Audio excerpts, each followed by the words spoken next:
The BBC reported that Russia has built a new naval base in the Black Sea. The last base of the Kremlin is on land invaded by Russia after occupation of Georgia in 2008. Outlet is now concerned that Georgia will withdraw to the Ukrainian War.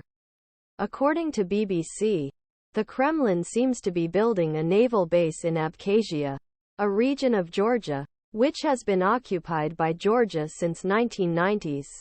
Russian and separatist forces broke the region in a year of war, marked with human rights violations and genocide allegations against the civilians there. Until 2008, Georgia aired with Russian-backed forces in the region.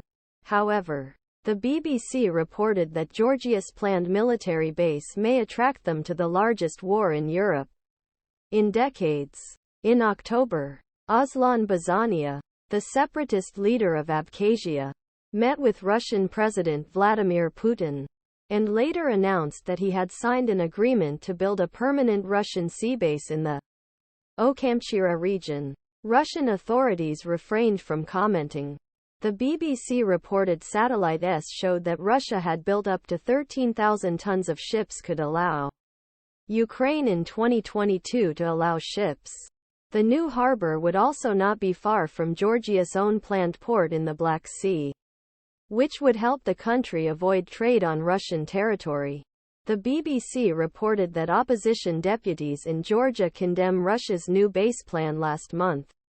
We unanimously condemn occupation, militarization Russia, which is the opening of a permanent Russian sea base at Ochamchire Port, and other actions aimed at annexing occupied regions Georgia, said BBC.